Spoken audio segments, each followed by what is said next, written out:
혹시 2020년 3월 그 텅 비었던 거리와 바람 소리만 맴돌던 적막감을 기억하시나요? 어느 날 갑자기 전 세계가 일제히 멈춰 섰고 우리는 이유도 명확히 모른 채 집 안에 갇혀야만 했습니다. 안녕하세요. 오늘 우리가 함께 파헤쳐볼 흥미로운 이야기는 바로 우리 모두가 뼈저리게 공유하고 있는 그 강렬한 기억, 팬데믹으로 인한 격리라는 아주 특별한 시간에서 출발합니다. 자, 그럼 이야기 속으로 바로 들어가 볼까요?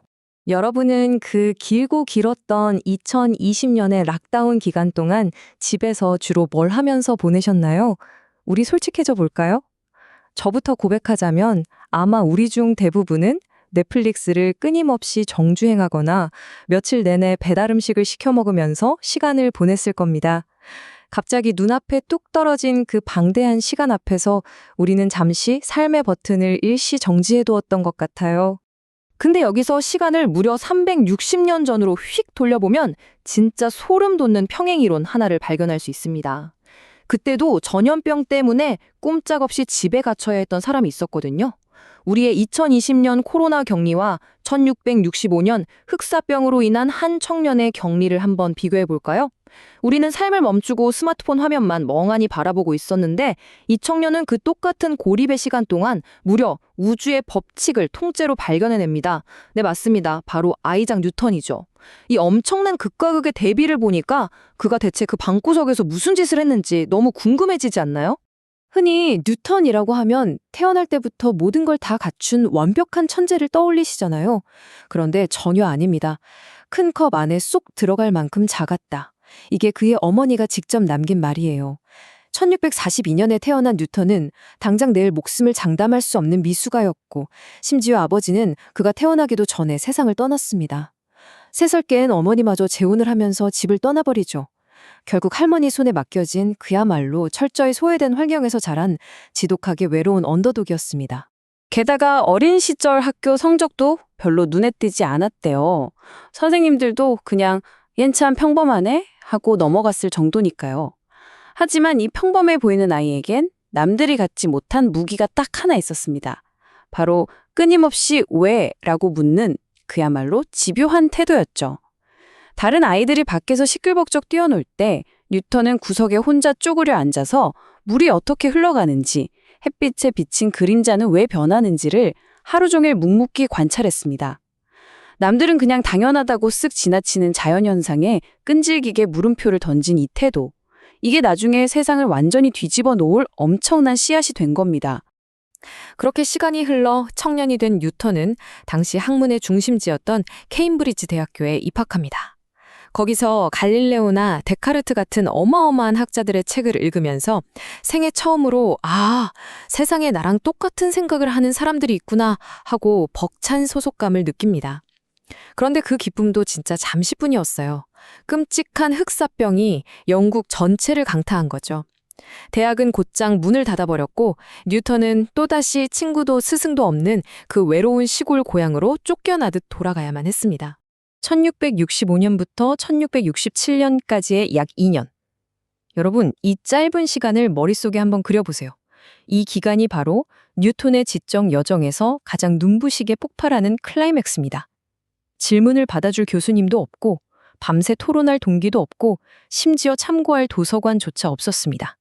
오직 자기 자신의 머리와 눈앞에 펼쳐진 자연, 그게 전부였던 절대적인 고립의 시간.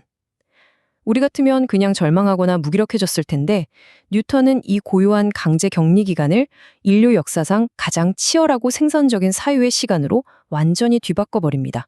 자, 그럼 이 방구석에서 대체 뭘 이뤄냈는지 본격적으로 파헤쳐보죠. 그가 해낸 첫 번째 놀라운 발견은 바로 빛의 비밀입니다. 그 당시 사람들은 햇빛 같은 흰색 빛이 그 자체로 가장 순수한 성태라고 철석같이 믿었어요. 근데 뉴턴은 고작 유리 프리즘 하나를 들고 이 흰빛을 완전히 쪼개버립니다. 어떻게 됐을까요? 빨간색부터 보라색까지 무지개의 모든 색이 그 흰빛 안에 몽땅 숨어 있었다는 걸 완벽하게 증명해낸 겁니다. 그냥 시골 방구석에서 프리즘 하나로 인류가 세상을 보는 방식을 뒤집어버린 거죠. 그의 두뇌 풀과동은 여기서 멈추지 않습니다. 두 번째 돌파구는 그 유명한 미적분학의 창시입니다. 네, 맞습니다. 오늘날 수많은 공대생과 이과생들이 밤을 새우며 머리를 쥐어뜯게 만드는 바로 그 미적분이요. 궤도를 도는 행성이나 떨어지는 물체처럼 끊임없이 변하는 것들을 계산해야 하는데 기존 수학으로는 답이 안 나오는 거예요. 그러니까 뉴턴은 계산할 도구가 없네?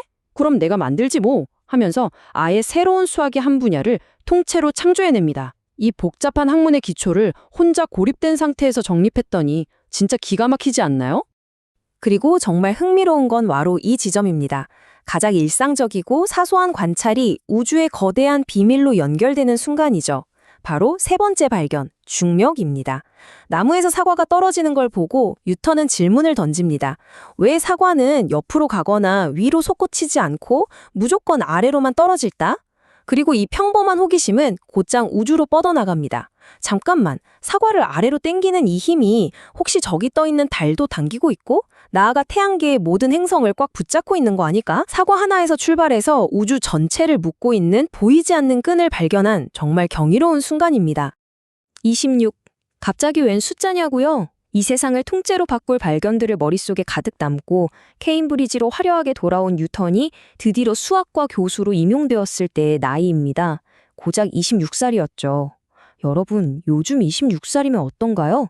이제 막 대학원 연구실에 들어가거나 치열하게 자소서를 쓰면서 취업을 준비하거나 혹은 군대를 갓 전역해서 사회에 첫 발을 내딛는 그럴 나이잖아요. 그 풋풋하고 젊은 나이에 세계 최고 대학의 교수가 되었다니 새삼 그의 성취가 얼마나 압도적인지 실감이 납니다. 자, 이쯤 되면 너무 먼 세상 사람 같죠? 하지만 천재 뉴턴에게도 아주 인간적이고 우리와 똑 닮은 약점이 있었습니다. 완벽하게 증명할 수 있을 때까지는 절대 발표하지 않겠다. 네, 그는 엄청난 완벽주의자였습니다. 우주의 비밀을 다 풀어놓고도 자기 스스로 100% 만족하지 못해서 몇 년 동안이나 서랍 속에 처박아 두고 세상에 꺼내지 않았거든요. 우리도 뭔가 새로운 걸 시작할 때 아직 완벽하게 준비가 안 됐어 라며 겁먹고 미루곤 하잖아요. 그 거대한 지성을 가진 천재조차도 완벽해야 한다는 강박 앞에서는 펜을 머뭇거렸던 겁니다. 정말 위안이 되지 않나요? 다행히도 그 길고 길었던 완벽주의의 침묵은 마침내 깨어집니다. 1687년 뉴턴은 드디어 전설 중의 전설 프린키피아를 세상에 내놓습니다. 이 책은 그냥 똑똑한 과학책 정도가 아니에요. 인류가 세상을 이해하는 세계관 자체를 뿌리채 바꿔버린 일대의 혁명이었죠. 그전까지 사람들은 우주가 그냥 신의 뜻이거나 아니면 도저히 알 수 없는 무작위적인 힘으로 움직인다고 생각했거든요. 하지만 뉴턴은 아니다. 이 거대한 우주는 단 몇 개의 수학 방정식으로 아주 투명하고 완벽하게 돌아간다고 증명해냅니다. 인류 역사상 최고의 지적 성취가 폭발한 거죠.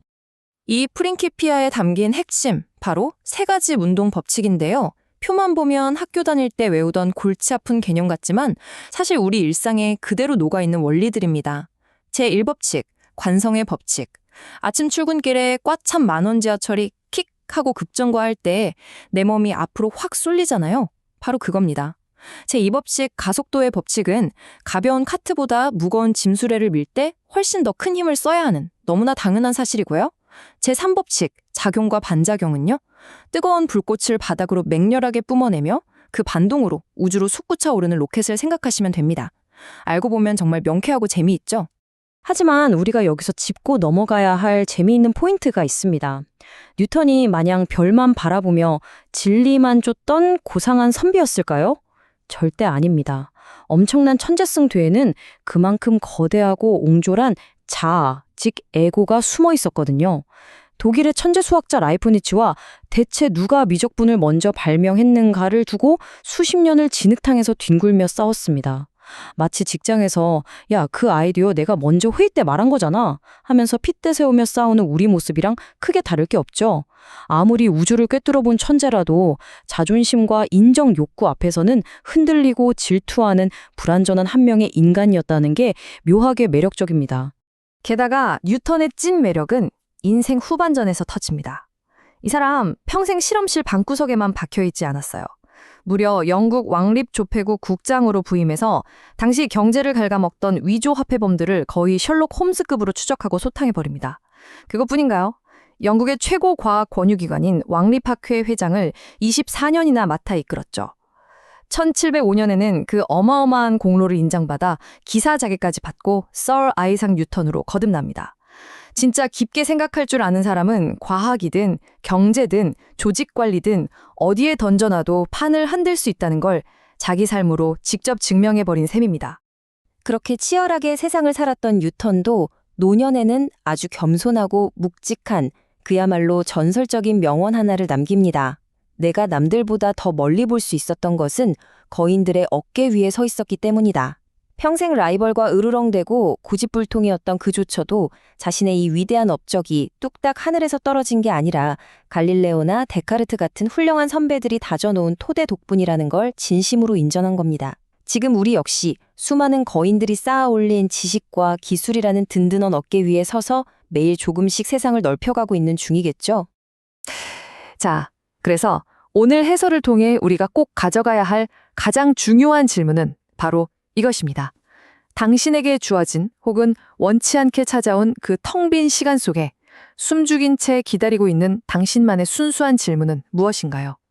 혹시 지금 끝없는 취업 준비나 수험 생활 혹은 말 못할 이유로 삶이 잠시 정지된 것 같은 막막한 고립의 시간을 보내고 계신가요? 360년 전 뉴턴의 그 외로운 격리 시간이 그랬듯 지금 그 시간은 결코 버려지거나 낭비되는 시간이 아닐 수 있습니다. 오히려 세상의 시끄러운 소음을 잠시 끄고 내 마음속 깊은 곳에 왜? 라는 진짜 질문을 마주할 수 있는 아주 완벽하고 기적 같은 기회일지도 모릅니다. 여러분 안에 잠들어 있는 그 호기심의 불씨를 오늘 꼭 한번 지펴보시길 응원하면서 오늘 준비한 이야기는 여기서 마무리하겠습니다. 끝까지 재미있게 들어주셔서 정말 감사합니다.